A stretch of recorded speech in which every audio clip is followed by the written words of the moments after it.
আল্লাহ আমার রব, এই রবি আমার সব। দামে দামে তন মনে তারি অনুভব। তোমার দুনিয়াতে আমি যেদিকে তাকাই, অথই নিয়ামতে ডুবে আছি সবাই।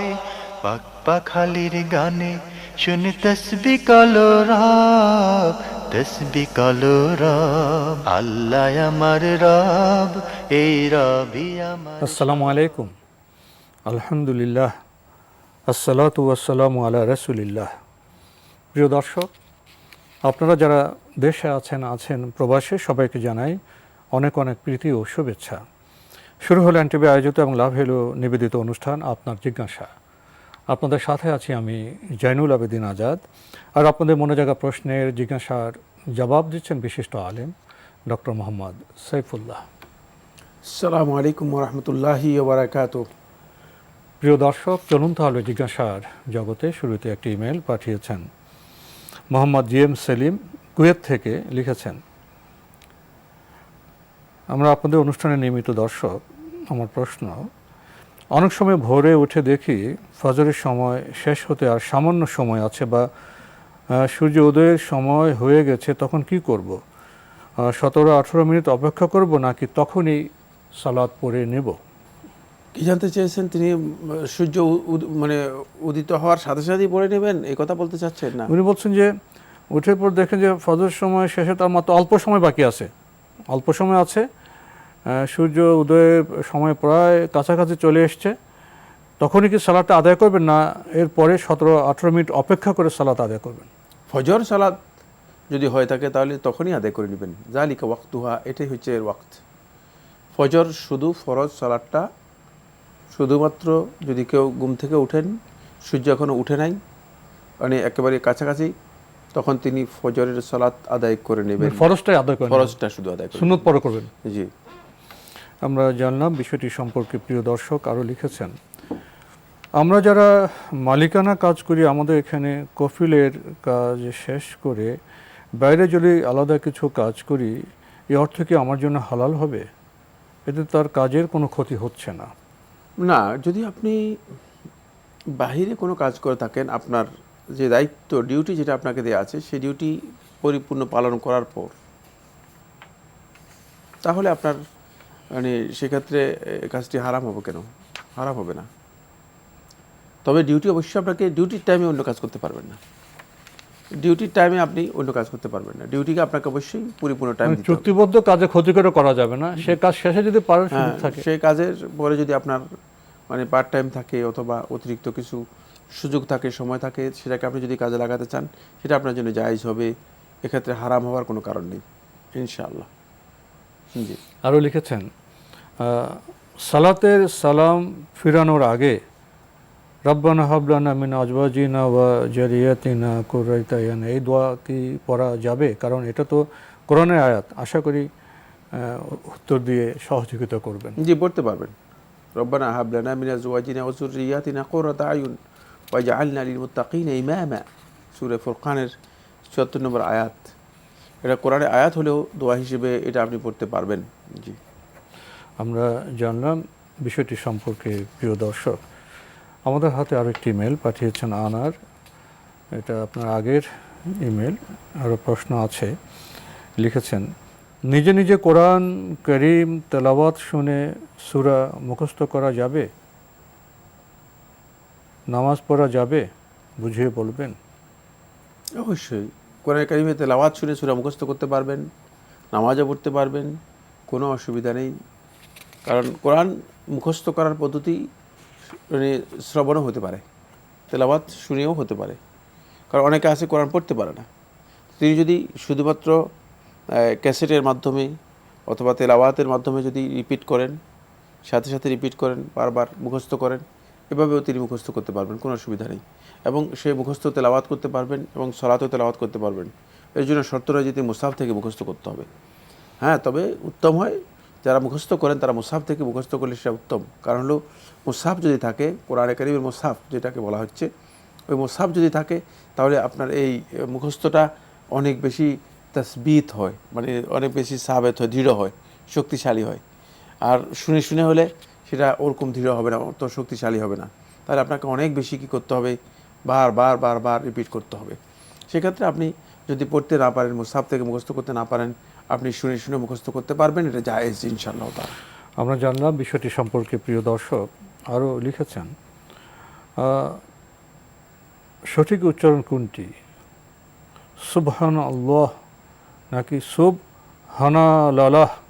সুবহানাল্লাহ, সুবহানাল্লাহ, এটা হচ্ছে সঠিক উচ্চারণ। উনি প্রথম যেটা লিখেছেন সুবহান আল্লাহ, এটাই না, সুবহান আল্লাহ, সুবহান আল্লাহ, জি সুবহান আল্লাহ, সুবহান আল্লাহ, জি। সুবহানের পরে আল্লাহ শব্দকে আলাদা করার বৈধতা নেই, ইদাফাত হলে এখানে আলাদা করার বৈধতা নেই। তো সুবহান আল্লাহ। জি, আর উনি যেটা লিখেন দ্বিতীয় সুবহানাল্লাহ, ওইটা তো হবেই না, না সুবহান আল্লাহ করতে হবে, সুবহান আল্লাহ আল্লাহ শব্দটা পরিপূর্ণ একসাথে আসতে হবে, সুবহান আল্লাহ। জি। আরও একটি ইমেল পাঠিয়েছেন হেলাল ইউ আহমেদ, লিখেছেন, হাফেজ সাহেব এত দ্রুত কোরআন তেলাওয়াত করেন যে আয়াতগুলো স্পষ্ট বুঝতে পারি না। এমন ইমামের পেছনে তারাবি পড়া ঠিক হবে নাকি বাসায় একা একা তার তিলের সাথে তেলাওয়াত করে তারাবি আদায় করা উত্তম? ধন্যবাদ আপনাকে। যদি হাফেজ সাহেব এমন হয় যে তিনি কোরআন কারীমে তেলাওয়াত করছেন, সে তেলাওয়াতের যে হক রয়েছে সে হক সঠিক হচ্ছে না, তাহলে তার পেছনে সালাত আদায় করা জায়েজ নেই। কারণ কোরআন তেলাওয়াতের হক নষ্ট করলে তার পেছনে সালাত হবে না, শুধু তেলাওয়াত হলো না, তেলাওয়াত হলো না। জি। কিন্তু এখানে আপনাকে যে বিষয়টি জানতে হবে সেটা হলো, বাসায় আপনি তার তীরের সাথে যদি আপনি একাকী আদায় করতে পারেন সেটা আপনার জন্য উত্তম। এটা নির্ভর করবে ব্যক্তির মানে ব্যক্তিগত অবস্থার উপর। অবস্থার উপর।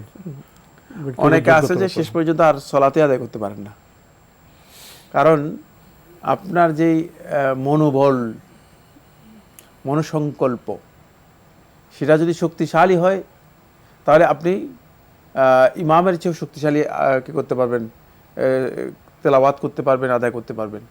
কিন্তু যদি মনোবলটা এমন হয় যে দুর্বল, অত্যন্ত দুর্বল সংকল্পের অধিকারী, আর এখানে একটা ফাঁক তালাশ করতেছেন, ইমামের যেহেতু তেলাওয়াতের মধ্যে দ্রুত তেলাওয়াত করেন, আপনি বুঝতে কষ্ট হচ্ছে, এই ফাঁকে সলাটটা আদায় করবেন না।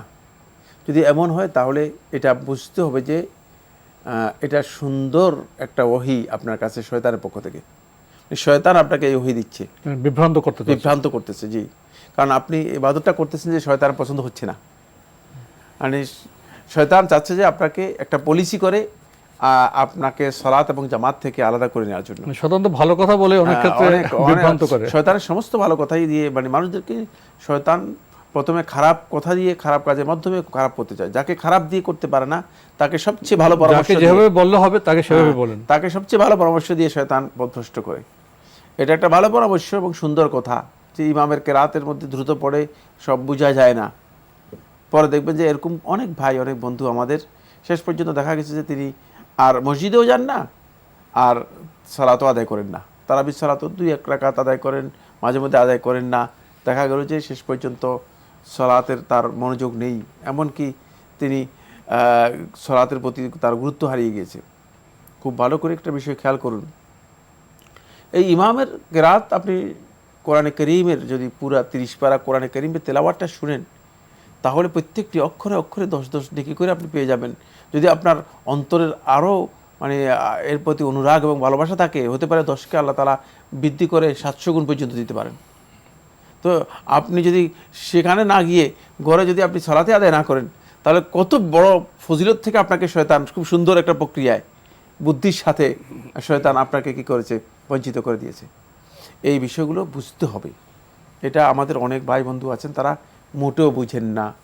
তারা আমাদের কাছ থেকে ফতোয়া নেওয়ার জন্য চেষ্টা করেন যে ইমামের কেরাতে দ্রুত পড়ে, বোঝা যায় না সালাত হবে কিনা।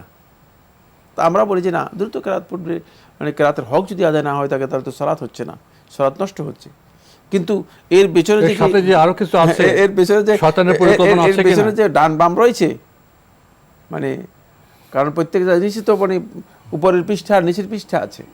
মানে উপরের পৃষ্ঠা দেখতে সুন্দর, কিন্তু নিচের পৃষ্ঠায় যে ময়লা আছে সেটা কিভাবে বুঝবেন? সেটা তো বুঝবেন পরবর্তীতে দেখা যায় যে তিনি আসলে আগে হয়তো 30 পারা কোরআনে কারীমের শুনতেন খতম, মানে কোরআনটা শুনতেন পুরাটা, কিন্তু এখন তিনি মানে এক পারাও কোরআনের তেলাওয়াত শুনেন নাই, এরকম করে দিয়েছে। তাহলে এটা কার পক্ষ থেকে? খুব ভালো করে খেয়াল করে, এটা একেবারে নিশ্চিত শয়তানের পক্ষ থেকে। আমি মনে হয় বিষয়টি আমি স্পষ্ট করতে পেরেছি। আমাদের হাতে একটি ইমেল পাঠিয়েছেন মোস্তাক আহমেদ, নরসিংদী থেকে লিখেছেন, আপনার জিজ্ঞাসা অনুষ্ঠানে সম্পত্তি বন্টন বিষয়ে কমন একটা প্রশ্ন করা হয়ে থাকে। প্রায় দেখা যায় সম্পত্তি বন্টন বিষয়ে প্রশ্নকারী প্রশ্ন করে থাকেন যে জীবিত অবস্থায় সম্পত্তি লিখে দেওয়া যাবে কি না। আমাদের সম্মানিত শায়েখ উত্তর দিয়ে থাকেন যে জীবিত অবস্থায় সম্পত্তি লিখে দেওয়া যাবে না, কারণ হিসেবে বলে থাকেন মৃত্যুর পরে কে ওয়ারিশ হবে তা তো এখনই কেউ জানে না। এখানে আমার প্রশ্ন, ওয়ারিশ কি সুনির্দিষ্ট নয়? বিষয়টা একটু বুঝিয়ে বলবেন।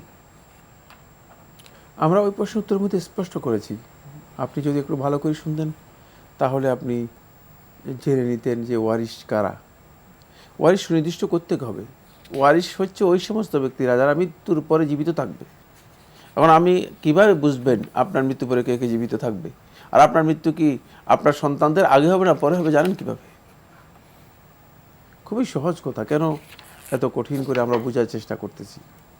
হতে পারে যে তার ওয়ারিশ যারা আছে এরা কেউ ওয়ারিশ হবে না, এরা তার আগেই সবগুলো চলে যাবে, মৃত্যু হয়ে যাবে। এর আগে আপনি এবং এটা আমরা পৃথিবীতে বহু দেখেছি। ওয়ারিশরা সবাই চলে গিয়েছে, অন্য লোক ওয়ারিশ হয়েছে। কারণ মৃত্যু তো আপনি জানেন না, মৃত্যুর তো কোনো ধরনের ডেস্টিনেশন নেই, কোনো ধরনের টাইম টেবিল নেই যে আপনি আগামীকাল মারা যাবেন না কালকে মারা যাবেন। হতে পারে যে আপনার ওয়ারিশ যাদের থেকে ধারণা করতেছেন তারা মারা গিয়েছে, আপনি রয়ে গিয়েছেন। এই কথাগুলো আমরা আগেও বলেছি, সম্ভবত আপনি ভালো করে খেয়াল করেননি। খুবই স্পষ্ট বিষয়, কারণ ওয়ারিশ জানবেন কোত্থেকে? ওয়ারিশ জানতে হলে তো মৃত্যু নিশ্চিত করতে হবে। এমনকি কোনো ব্যক্তি যদি হসপিটালে তিনি লাইফ সাপোর্টে থাকেন, মানে তখনও তার ওয়ারিশ নির্ধারণ করা যায় নেই। কারণ লাইফ সাপোর্টে থাকলে লাইফ সাপোর্ট থেকে আবার কী হতে পারে? জীবিত হয়ে আসতে পারেন। তখনও লাইফ সাপোর্ট থেকেও জীবিত হয়ে আবার আসতে পারেন। হতে পারে যে লাইফ সাপোর্টে তিনি আছেন, দুইজন লাইফ সাপোর্টে আছেন, তিনি আর তার ভাই লাইফ সাপোর্টে আছেন। তো তিনি লাইফ সাপোর্ট থেকে ফিরে আসছেন, তার ভাই ফিরে আসেন নাই, তাহলে তার ভাই এখানে ওয়ারিশ হবে না। মানে আর যদি দুইজন মারা গিয়েছেন, একজন লাইফ সাপোর্টে মনে করেন 8টা 10 মিনিট মারা গেছেন, আর একজন 8টা 11 মিনিট মারা গেছেন, তাহলে একজন ওয়ারিশ হবেন আর একজন ওয়ারিশ হবেন না। সুতরাং বিষয়গুলো খুবই সূক্ষ্ম, খুবই জানার বিষয় রয়েছে। এই কথাগুলো আমরা যখন কোনো প্রশ্নের উত্তর দিই তখন আমরা ফিকহের যতগুলো দিক আছে সেগুলো সবগুলোকে সামনে রেখে বিষয়গুলো বলি। এটা বুঝতে হবে আপনাদের, যে আপনারা হয়তো মনে করেছেন যে কি বলেছে এটা, না, এখানে ফিকহের অনেক গভীর বিষয় রয়েছে এর সাথে জড়িত। জি, আমরা হয়তো জানলাম পুরোটা, হয়তো জানলাম না, জানার আরও চেষ্টা করতে হবে। যারা জানলাম না তাদের প্রতি এটা আমাদের নিবেদন। প্রিয় দর্শক, আরও একটি ইমেল পাঠিয়েছেন কুইন ক্যানিজ, লিখেছেন, আমি প্রশ্ন করেছিলাম রিয়া সম্পর্কে। আপনাদের উত্তরে এতটুকু ক্লিয়ার হয়েছে যে ইবাদত করে অহংকার করলে রিয়া হয়, কিন্তু এর পরেরটুকু ঠিক বুঝিনি যে ইবাদত ছাড়া জিনিস নিয়ে শো অফ করা কি রিয়া, মানে ছোট শিরক? যেরকম মানুষ সুখে থাকলে শো অফ করে, অথবা কিছু কেনাকাটা করলে এগুলো নিয়ে শো অফ করে, এগুলো কি রিয়া? না, রিয়ার বিষয়গুলো ইবাদতের সাথে জড়িত। ইবাদতের বাইরে যে বিষয়গুলো রয়েছে সেগুলো রিয়ার অন্তর্ভুক্ত নয়, সেগুলো রিয়ার অন্তর্ভুক্ত নয়। কিন্তু সেগুলো যদি কোনো কারণে কোনো ব্যক্তি তার ইন্টেনশন এমন হয় যে আত্মগরিমা, অহংকার দম্ভিকের জন্য করে, তাহলে অবশ্যই সেটা আরেক জিনিস, রিয়া নয়। সেটা অহংকার এবং মানুষের উপর নিজেকে বড় করে করানোর চেষ্টা করা, সেটা আরেকটি গুনার কাজ। কিন্তু জাগতিক যে বিষয়গুলো আছে সেগুলোর মধ্যে রিয়া নেই।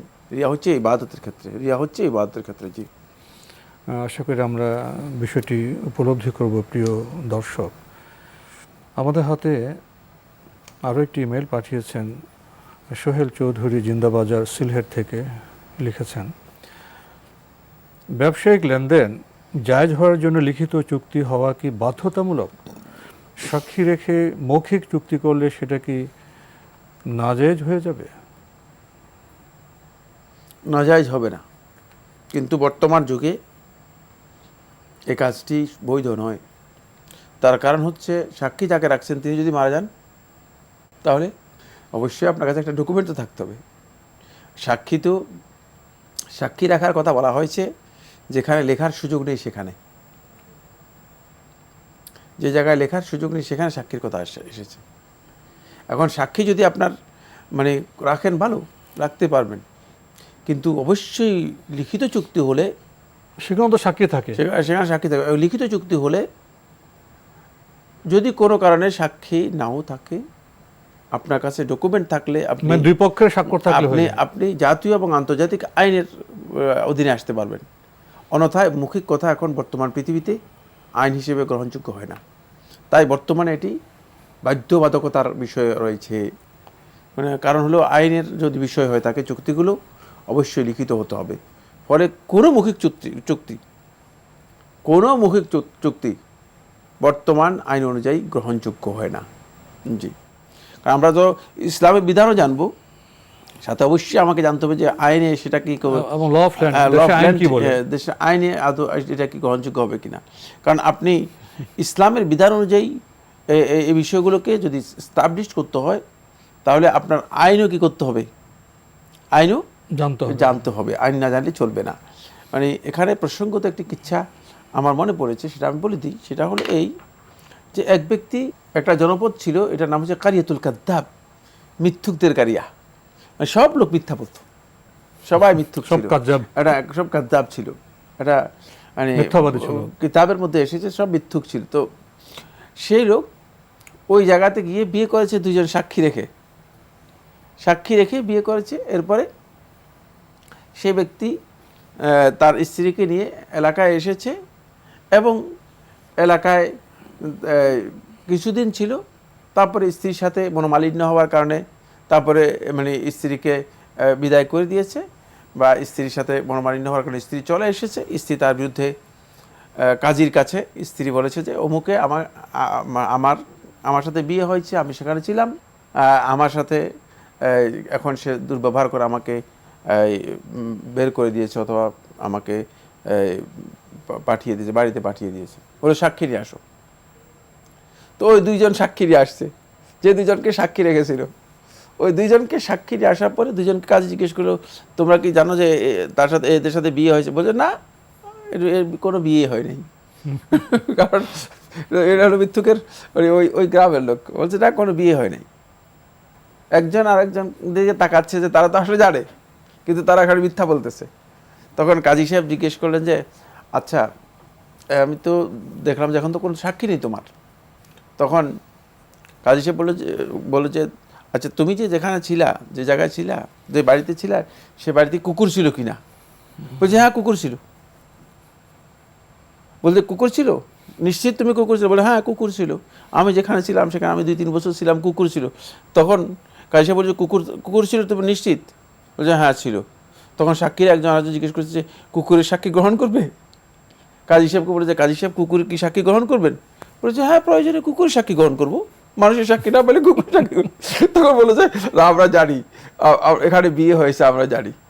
কারণ এমন মানুষ যে কোনো না কোনো কারণে মানুষ অস্বীকার করতেও পারে।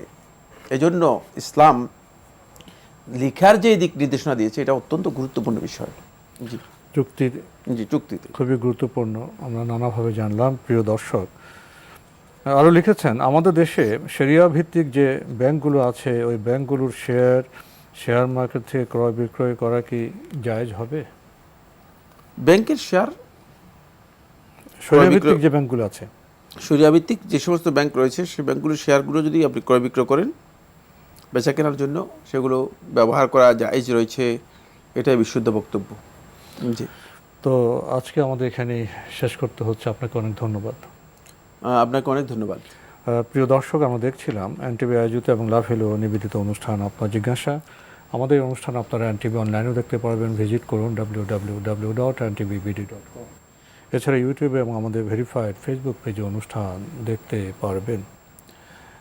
আমরা শেষে যে দুটি প্রশ্ন, এগুলো আমাদের খুবই জীবন ঘনিষ্ঠ প্রশ্ন, সমাজ বাস্তবতার প্রশ্ন, যুক্তি প্রয়োজন। ব্যবসা বাণিজ্যের ক্ষেত্রে মুখের কথায় কাজ করলে অনেক সময় সংকটে পড়তে হয়, সেটা আমরা আজকে জেনেছি, আবার জেনেছি। আর ইসলামে যে বিধিবিধান আছে তার আলোকে তো আমরা কাজ করতে পারি, ব্যাংকিং হোক, শেয়ার মার্কেট হোক, সেটাই আমরা জেনেছি। ইসলাম মানুষকে অচল করে দেয় না, ইসলামের বিধিবিধান আছে সব ক্ষেত্রেই, তবে বিধিবিধান জানতে হবে, উপলব্ধি করতে হবে, তার আলোকে আমাদের কর্ম সম্পাদন করতে হবে। চিঠি লিখুন, প্রশ্ন পাঠান আমাদের ঠিকানায়। পরিচালক আপনার জিজ্ঞাসা, এনটিভি, বিএসসিসি ভবন, 7ম তলা, 102 কাজী নজরুল ইসলাম অ্যাভিনিউ, কারওয়ান বাজার, ঢাকা 1215। ইমেল অ্যাড্রেস আপনার জিজ্ঞাসা @ntvbd.com। মহান আল্লাহ আমাদের সবাইকে নিরাপদে রাখুন, রাখুন শান্তিতে। আসসালামু আলাইকুম। আল্লাহ আমার রব, এই রবি আমার সব, দামে দামে তুন মনে তারি অনুভব। আল্লাহ আমার রব, এই রবি আমার সব।